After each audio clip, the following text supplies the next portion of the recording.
नमस्कार, मैं हरीश कुमार। आज मैं टीजीटी पीजीटी भूगोल का प्रैक्टिस सेट लेकर आया हूँ। इस प्रैक्टिस सेट में 125 प्रश्न होंगे जो टीजीटी पीजीटी भूगोल के सिलेबस के अनुरूप बने हैं, अर्थात सभी यूनिट्स को बराबर का महत्व दिया गया है और सभी यूनिट से प्रश्न पूछे गए हैं। प्रश्नों को बड़ी सावधानी से बनाया गया है तथा प्रत्येक उत्तर की विस्तृत व्याख्या भी की गई है। यह सब आप लोगों के लिए एकदम फ्री है। इसके लिए आपको कुछ भी पेड नहीं करना है। अगर वीडियो अच्छा लगे तो चैनल को सब्सक्राइब करें, वीडियो को लाइक और शेयर करें। तो चलिए शुरू करते हैं टीजीटी पीजीटी 2021 भूगोल का प्रैक्टिस सेट पार्ट 1। पहला प्रश्न है, एल्यूमीनियम उद्योग के स्थानीयकरण का मुख्य कारण क्या है? इसमें ऑप्शन है कच्चा माल, शक्ति के संसाधन, बाजार, कुशल श्रम। इसका उत्तर होगा शक्ति के संसाधन। इसकी व्याख्या देखते हैं।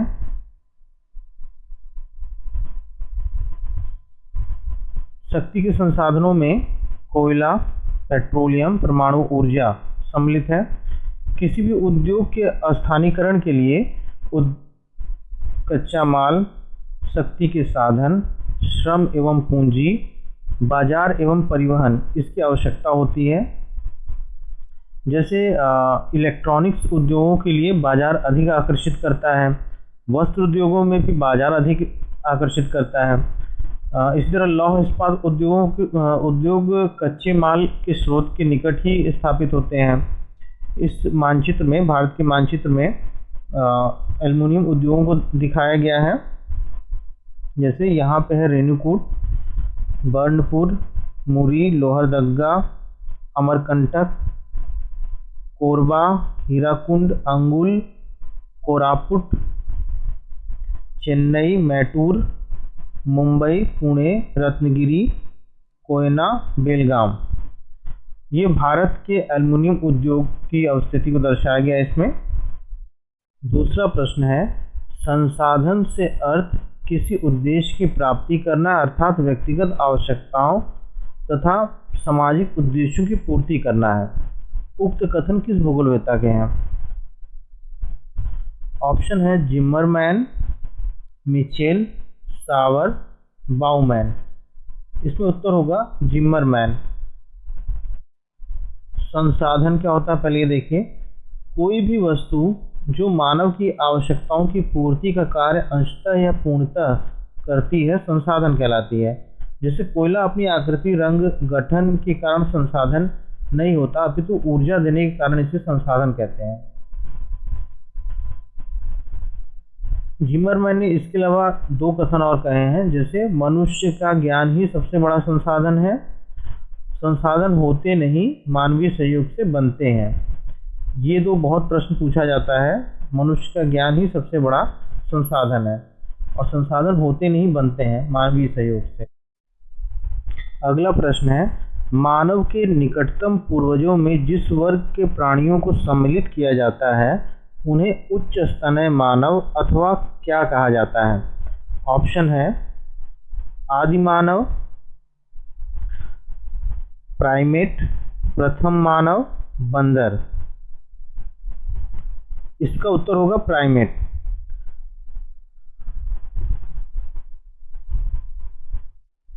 प्राइमेट मानव के समान बिना पूंछ वाले बंदर जैसे चिंपैंजी, आरोंग, गोरिल्ला जैसे उच्च कोटि के बंदरों को प्राणीशास्त्रीय भाषा में प्राइमेट कहते हैं। प्राइमेट को दो भागों में बांटा जाता है। चतुष्पद जिनके 4 पैर होते हैं, जैसे लैमूर, टार्सियस, गैबून तथा सेबू। द्विपद जिसमें 2 पैर होते हैं, चिंपैंजी, गोरिल्ला। अगला प्रश्न है, प्रश्न संख्या 4। सुमेलित करना है, इसमें मैच करना है। एक तरफ है मानव, प्राचीन मानव और दूसरी तरफ उनकी विशेषताएं हैं। प्राचीन मानव में होमो हैबिलिस, जावा मानव, क्रो-मैग्नन मानव और निएंडरथल मानव।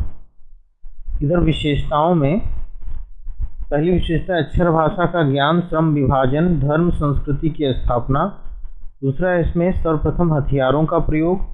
तीसरा है सर्वप्रथम अग्नि का प्रयोग और चौथा है आधुनिक मानव।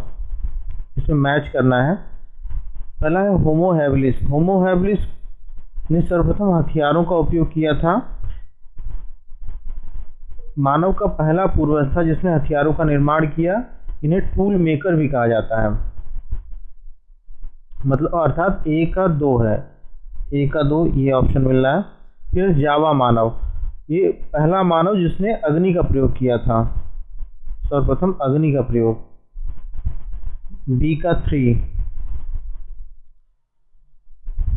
तीसरा है क्रो मैग्नान। क्रो मैग्नान मानव को आधुनिक मानव कहा जाता है, वर्तमान होमो सेपियंस का अंतिम सीधा पूर्वज माना जाता है ये। और लास्ट बचा है निएंडरथल मानव। अक्षर भाषा का ज्ञान, श्रम विभाजन, धर्म तथा संस्कृति की स्थापना। तो इस तरह हमारा ये ऑप्शन बी ऑप्शन सही होता है। 2 3 4 1। प्रश्न नंबर 5 है कथन और कारण का। कथन ए, ऑस्ट्रेलिया विश्व के प्रमुख गेहूं उत्पादक देशों में एक है। कारण, ऑस्ट्रेलियाई गेहूं का प्रधान ग्राहक ग्रेट ब्रिटेन है। इसमें ऑप्शन है, पहला ऑप्शन है ए तथा आर दोनों सही है तथा आर एक ही सही व्याख्या करता है। ए तथा आर दोनों सही है परंतु आर एक ही सही व्याख्या नहीं करता। ए सही है परंतु आर गलत है, ए गलत है परंतु आर सही है। प्रश्न को एक बार फिर देखते हैं। ऑस्ट्रेलिया विश्व के प्रमुख गेहूं उत्पादक देशों में एक है, ये सही है, कथन हमारा सही है। कारण, ऑस्ट्रेलियाई गेहूं का प्रधान ग्राहक ग्रेट ब्रिटेन है, ये भी सही है, मगर इसका कारण नहीं है। ऑस्ट्रेलियाई विश्व में गेहूं का प्रमुख उत्पादक है क्योंकि वहाँ पे उस तरह की भौगोलिक और आर्थिक कंडीशन है जिस कारण से वो गेहूं के प्रमुख उत्पादक देशों में सम्मिलित है, ना कि इसलिए कि ग्रेट ब्रिटेन उसका ग्राहक है। इसकी व्याख्या देखते, इसका ऑप्शन होगा बी, ए तथा आर दोनों सही है परंतु आर एक ही सही व्याख्या नहीं करता। इसकी व्याख्या देखते हैं। देखिए ऑस्ट्रेलिया का वीट प्रोडक्शन मैप है।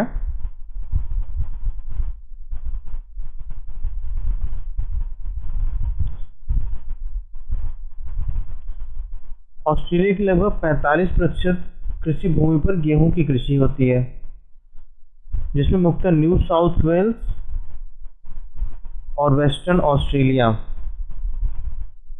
मिलकर 50% से अधिक गेहूं पैदा करते हैं। ऑस्ट्रेलिया में गेहूं के उत्पादन को 2 मेखलाओं में व्यक्त किया जा सकता है या 2 पेटियों में। प्रथम पेटी या पूर्वी मेखला ये है जो क्वींसलैंड के दक्षिण से होकर न्यू साउथ वेल्स होते हुए विक्टोरिया के उत्तरी भाग में और दक्षिणी ऑस्ट्रेलिया के स्पेंसर की खाड़ी तक विस्तृत है। और दूसरी मेखला है पश्चिमी मेखला, जो ये है पर्थ के उत्तर से शुरू होकर दक्षिण पूर्व दिशा में चली गई है। इन दोनों मेखलाओं में शीतकालीन गेहूं पैदा की जाती है। ऑस्ट्रेलिया के दक्षिण पूर्व तथा दक्षिण पश्चिम में भूमध्य सागरीय जलवायु के लक्षण मिलते हैं। ऑस्ट्रेलिया में फार्मों का आकार बहुत बड़ा होता है, कहीं कहीं तो यहाँ 2000 हेक्टेयर तक के बड़े फार्म देखने को मिलते हैं। अब बड़े फार्मों पर मानव श्रम द्वारा कृषि करना संभव नहीं है, इसलिए ऑस्ट्रेलिया में मानव श्रम की अपेक्षा मशीनों का अधिक प्रयोग होता है। इसके पॉइंट्स को मैंने लिख रखा है, इसको चाहे तो आप स्क्रीनशॉट ले सकते हैं। और गेहूं को बड़े बड़े भंडारों में रखा जाता है जिन्हें साइलोस तथा एलिवेटर कहते हैं। ऑस्ट्रेलिया अपनी कुल गेहूं का 70 से 80% निर्यात कर देता है। अगला प्रश्न हमारा प्रश्न संख्या 6 है। मैग्नेटोगोर्स पर्वत विख्यात है। ऑप्शन है मैग्नीज उत्खनन हेतु, लौह अयस्क हेतु, तांबा उत्पादन हेतु या इमारती लकड़ी निष्कर्षण हेतु। इसका उत्तर होगा लौह अयस्क हेतु। इसकी व्याख्या देखते हैं। मैग्नीटोगोर्स पर्वत जो है, इसका नाम माउंट मैग्नेटानिया पर रखा गया है। इसे सिटी ऑफ मैग्नेटिक माउंटेन्स कहा जाता है। यह यूराल पर्वत है। यूराल पर्वत के दक्षिण पूर्व में स्थित है। यूराल पर्वत के पूर्व में एशियाई रूस स्थित है और इसके पश्चिम में यूरोपीय रूस स्थित है। तो यूराल पर्वत के दक्षिण पूर्व में कजाकिस्तान के बॉर्डर पे स्थित है। यह रूस के चेलियाबिंस्क प्रदेश में स्थित है। चेलियाबिंस्क जो प्रदेश है रूस का, उसमें यह स्थित है। अगला प्रश्न है हमारा कथन कारण का। गन्ने का मूल स्थान दक्षिण पूर्व एशिया में संभवतः गंगा की घाटी या हिंदचीन रहा है। कारण, गन्ना उष्ण आर्द्र कटिबंधीय झाड़ीदार पौधा है। यहाँ पे ये कथन और कारण दोनों सही है और ये व्याख्या भी कर रहा है। इसका ऑप्शन ए सही रहेगा। ए तथा आर सही है और व्याख्या भी कर रहा है। गन्ने का मूल स्थान दक्षिण पूर्व एशिया में संभवतः गंगा की घाटी या हिंदचीन रहा है। सही है, क्योंकि गन्ना उष्ण आर्द्र कटिबंधीय झाड़ीदार पौधा है। गंगा की घाटी और हिंदचीन जो है उष्ण आर्द्र कटिबंधीय प्रदेशों में स्थित है। इसकी व्याख्या देखते हैं। हाँ, ए तथा आर सही है, तो व्याख्या करता है ऑप्शन ए हमारा सही है। देखिए, गन्ने का विश्व वितरण दिखाया गया है गन्ना उत्पादन का, जिसमें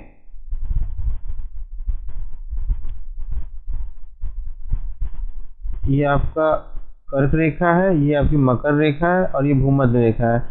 गन्ने का उत्पादन ये दिखाया गया है कर्क रेखा और मकर रेखा के बीच में, मतलब उष्ण कटिबंधीय क्षेत्रों में होता है। तो हमारा कथन और कारण दोनों सही। अब गन्ने के लिए क्या कंडीशन होनी चाहिए उसके पैदावार के लिए?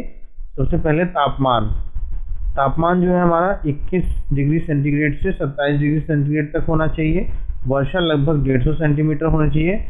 पर्याप्त धूप काटने के समय शुष्क मौसम, पाले से बचाव होना चाहिए। मृदा उपजाऊ, दोमट या हल्की चिकनी मिट्टी, लावा मिट्टी, चूना प्रधान मिट्टी, जलोढ़ मिट्टी इसके उत्पादन के लिए अच्छी मानी जाती है। और सस्ते श्रमिक, इसमें श्रमिकों की आवश्यकता भी होती है। समुद्री जलवायु गन्ने की कृषि के लिए उपयोगी होती है।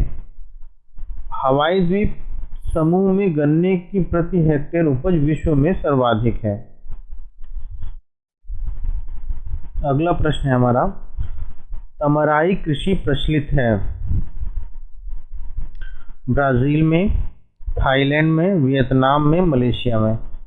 इसका उत्तर होगा थाईलैंड में। तमराई कृषि एक स्थानांतरणशील कृषि है, शिफ्टिंग कल्टीवेशन है। इसकी व्याख्या हम देख लेते हैं। हाँ, ऑप्शन सी थाईलैंड। यह स्थानांतरित कृषि शिफ्टिंग कल्टीवेशन है।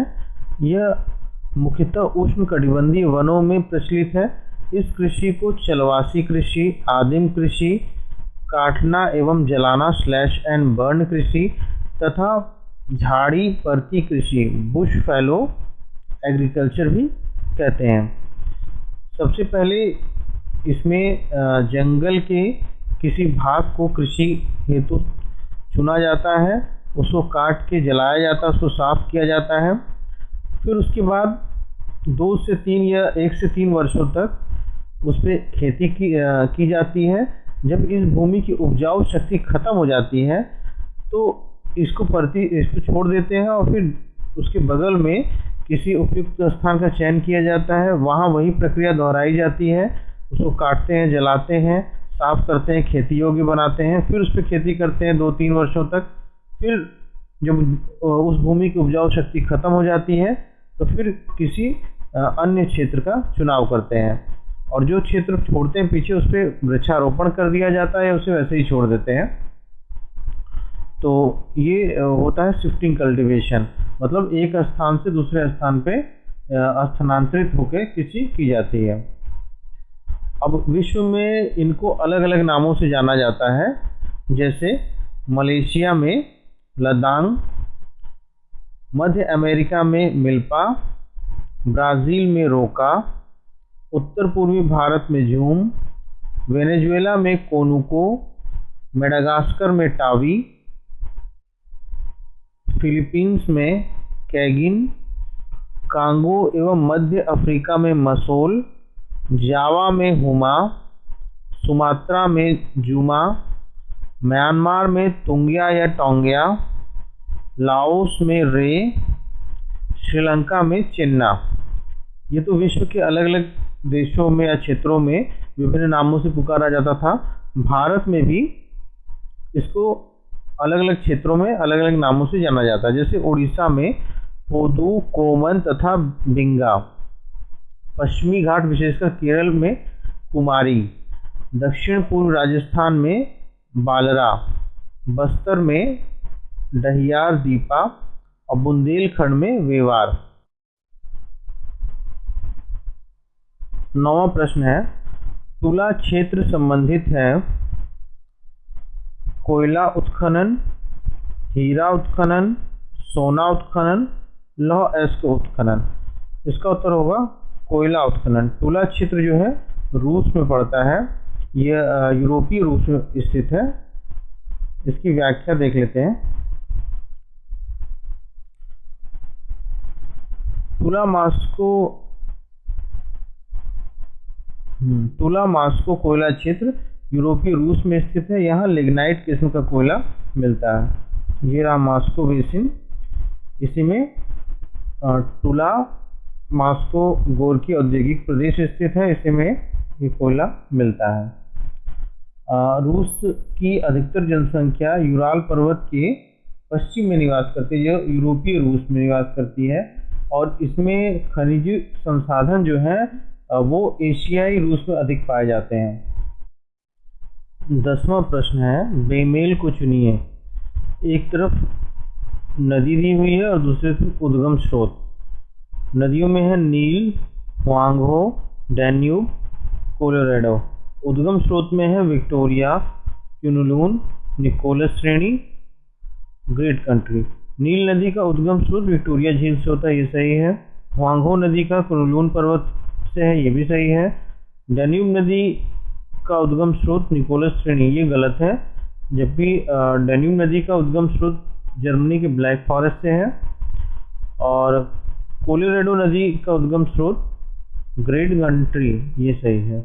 इसकी व्याख्या देख लेते हैं। पहला है नील नदी। नील नदी विक्टोरिया झील